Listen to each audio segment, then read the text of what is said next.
Hey everybody, welcome back to Electric Cafe. This video is an album review on Fad Gadget's 1984 album called Gag.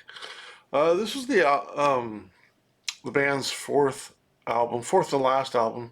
This is their first appearance on my channel as far as a review on their music. Unfortunately, Frank Tovey passed away in 2002, who was the lead singer of Fad Gadget, main guy.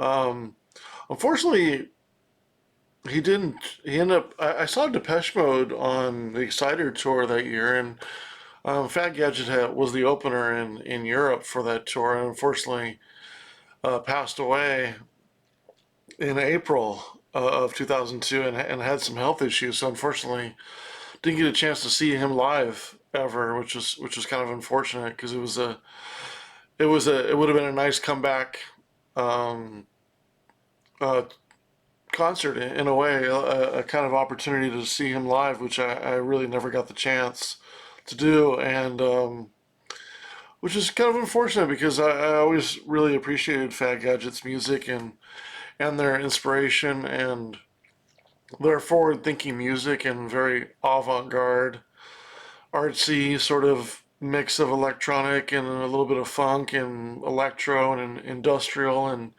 just a really unique band. And it's almost really hard to compare them to really any of their contemporaries, or even people that even came before them. Um, as my I was thinking about how I do my reviews, and I think as I started to do more reviews, I'm more geared towards talking about the overall than any individual songs. Although I still give my rating for each song, and maybe I'll go over some songs here and there. But I want to focus more about the overall sound of the album, maybe the background and my experience with the album, and then also just the overview and the overall rating that I give. So I want to focus a little bit more on that. So I've kind of I think I got a better sort of structured way I do my reviews. Not that it's going to be that much different than how I did them, but I think it's going to be a little bit more, maybe organized, focused, more to the point as I sort of, get better at doing reviews and sort of get better at talking in front of the camera about music and stuff, which I don't necessarily would rather do. If it was my choice, I would love to do just a radio show and talk about the music and be nameless. I don't like to be in the front of the camera, and I don't necessarily want to. And I'm only doing that because it's YouTube and it's more video content related. I mean, I do like the opportunity to show some of my music and give you a picture of the album and stuff like that, and talk about my collection and stuff like that. It's always stuff that I like to do and show different artwork and things like that. But ideally, I'd like the music that I generally like to talk about. It's generally I like it to be kind of nameless and really about the music more so than the persona or the popularity or their personalities or anything like that. I rather talk about the music, and Fat Gadget's a good example of that where the music's kind of transcended their I wouldn't say, well, yeah, transcended their sound really, and transcended really who they are or who they were, which is mainly Frank Tovey. Um, but yeah, this is their first appearance on the channel, and kind of wanted to go through the overall sound first. One thing I really like about Fad Gadget is Frank Tovey has kind of a punk attitude towards what he does, and I say that loosely, not meaning punk as far as the punk sound, but just kind of that punk attitude. And there's a little bit of rebelliousness in there. There's um, just anybody going through England and growing up through the 70s and late 70s is kind of gonna have kind of a, well, in the music that I listen to anyways, kind of has adapted sort of that punk attitude and may have just adapted it towards the music style that they like. But just kind of being against the system and not selling out and maybe even being on like Top of the Pops for the most part, or really just being more geared towards making people think and making people uh, almost, in a way, they're almost kind of a lot of these bands are trying to sh- visually um, be against what popular music is, and not to really like do that purposely, but really to be more aligned with their sound. So if you're doing avant-garde music, you're doing industrial, electro, new wave, you're going to be already against the grain of what's popular in 1984, for example. And so how do you how do you present yourself? When you're into the style of music back in 1984, you're with a record label who wants you to push sales and push an image, and you're really against that, right? So that's why you see that balance of, they might not be fully like against the system in that way, but they don't want to be presented like as if they're some kind of pop band when they're not. You know what I mean? So you have that kind of combination of fighting each other a little bit, and it may not be purposely, but it's just kind of that punk do-it-yourself attitude, and also not wanting to be mainstream and not wanting to appease to that crowd because your music really doesn't fit in there, right? So I always appreciated bands like that, like Fad Gadget, and sort of their punk attitude, and how they display themselves on albums, and what they talk about, and their music, and their experimentalism with their music. And just I appreciate Fat Gadget for that reason. Gareth Jones, the great Gareth Jones, produced this album. Man, what can you say about Gareth Jones? Just when you look down his line of credits, as far as his producing and his engineering, and I mean, it's just, the list just goes on and on. I'd be interested. I wouldn't be surprised if he's been involved in over 100 albums that I like over his career. Just a consistent name that you see um, throughout the history of my music life growing up. I mean, just a name that you can always trust, and that's probably the most important thing that you can do when you're looking for music and looking for new music in those days. Pre-internet was where, like, oh, okay, Gareth Jones. Well, he's a good producer. He's produced, he's worked with Depeche Mode and Eurasia and this and that. And okay, well, I'll take a chance on this. That's how you found music in the '80s and '90s, early '90s. Um, the Fat Gadget sound is interesting because, like I said, it's kind of avant-garde, new wave, sort of with industrial and missing and sort of mixing in like an electro sound, but it's not really an electro sound. I would say almost it's an electro energy, maybe, and maybe that's an it's not when they. I guess when you say electro in this vein, it's not really electro like the genre. It's more electro in maybe it's a little bit more aggressive new wave, or um, it's it's kind of veering towards more of the experimental aggressive than really the electro style. Um, but there's always kind of like, there's like an artsy and a sort of theatrical element to Fat Gadget as well. Maybe he's definitely influenced by David Bowie, which you could say a lot of people were. You look at a song like "Speak to Me," track number 5. It's very Bowie-esque to me. Um, when I think of the band, they have kind of a. Um, it sounds like they have a mix of a drummer and a little bit of a drum machine, or definitely drum machine sounds at certain parts. There is kind of a tribal drumming. There is kind of a difference of drum sounds on every track. When you look at like the first track, Ideal World, you really got to enjoy the kind of tribal drumming, which is, I'm a big fan of. It's not generally your rock drumming. It's more your toms and your um, looseness on the beat structure and things like that. And I'm not necessarily great with knowing if it's a 2/4 structure or a 4/2 structure or what have you, but Um, I always hear when it's not your normal drum snare, crash cymbal, tom tom fill. You know what I mean? Like I appreciate when they're kind of marching to their own beat, which I guess there's no way more perfect saying a unique drummer is than somebody who sets themselves apart without sounding over the top. And I appreciate a drummer who's finding their own rhythm and doing their own thing, but it works in the rhythm of the sound. And I think that Fad Gadget does a good job of doing that. I'm not sure who plays the drums on there, but or sequences. I'm not sure I don't know the other members of the band as far as their names um, off the top of my head. I wouldn't say I'm that much of a fan of Fad Gadget to know that, but I do like their albums. Um, what else? I do also like that they use kind of odd sounds here and there, kind of like what I said with the drum machine. Like you look at like collapsing people, the second track.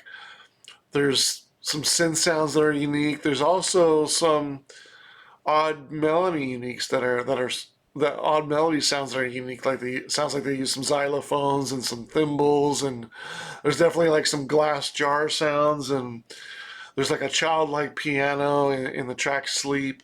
They use a lot of unique sounds in their music, um, but it's still within the structure of synth pop and more of a new wave. I guess more of a newer. It's probably closer to new wave than it is synth pop for sure, but maybe even closer to like a post punk slash romantic sound than really a new wave sound because they're not necessarily on the popular side. Frank Tovey's voice is really cool. It's different and unique. At times, he sings a little bit like Peter Murphy, in my opinion. In some songs, like "Ideal World," he definitely has a good baritone voice. And there's lots of unique voice techniques on this track. Like sometimes they're doubling up his voice. Sometimes it's him and another girl talking. Sometimes he's spoken and then balanced with a layering of him singing. Like there's a lot of sometimes it's on the right side, sometimes it's on the left side, sometimes he's talking on the left side, sometimes he's sort of singing in the background on the right side. Like there is like a really some good techniques, and it becomes kind of haunting a little bit, and maybe not in an ethereal way, but it's kind of it's unique and it's different, and it kind of has this strange sounds here, especially with the odd melody and unique keyboard sounds here and there that you'll hear, so that's adds to the overall sort of avant-garde experimentalism. There is his voice does kind of give you a little bit of hint of like somewhat goth and sometimes maybe somewhat punk. He almost sounds like Douglas MacArthur or MacArthur, Douglas McCarthy on from Nitzareb. It kind of has that deep voice like in the track Odds Man's Meat or Ad Nauseum. He's but then again, he also sort of talks in the song like Matt Johnson from like in Ad Nauseum, he does that a little bit, or like the verses. Even in the verses in Jump, he sort of sounds like Love and Rockets. So there's his voice in the certain structures. It makes me think of comparing him to a little bit like Peter Murphy and Matt Johnson and uh, Daniel Ash from Love and Rockets. It kind of gives me a feel of a little bit everybody is, but he's definitely unique. But if you didn't know Fat Gadget and you heard a song and you're like, oh, okay, he sounds a little bit like Peter Murphy. Oh yeah, he sounds a little bit like Daniel Ash. Oh yeah, he sounds a little bit like Matt Johnson the way he's talking in the verses. So you get a little bit of that from everybody, and that's kind of why I think not only the music wise, but also his voice is can be in rock music, it can be in alternative music, it could be in goth music. His voice could even work well with the industrial music. So his voice really works with a lot of different styles. Um, there's kind of a post punk. guitars sound going on. There's some screeching, some sort of jangled sounds like an ad nauseum. But I wouldn't say there's like any kind of like solos really or guitar riffs per se. It's kind of more use the guitar like kind of a sound effect more so than really a, a in a rhythmic way, I suppose. And that's why I think they kind of people more gear them towards electronic music than really rock music. The bass line has a good sound as well. Nothing amazing, but generally has a different pattern. It almost rides to its own accord, which is kind of like the drummer, which is cool. I appreciate that too. So, and I think what helps with that is everything has a looseness to it, where it's not it's not really your normal dance music, your normal new wave music. Like everybody's kind of like doing their own thing, and together it kind of it gives it more of a loose feel, which I appreciate. The songs, some are kind of smooth, some kind of stay in the sweet spot, like collapsing people. I really like, and but for the most part, they're in the 4 minute kind of a structure of a new wave song. There's definitely some funk here and there, which is kind of surprising. Maybe a little bit of electro in there, like I was saying earlier. Like on Odds Man's Meat, there's definitely a little bit of funk in there. Um, I think one thing about the songs, even the songs that I don't necessarily love, they're still catchy and good. There's nothing in here that I would say is under good.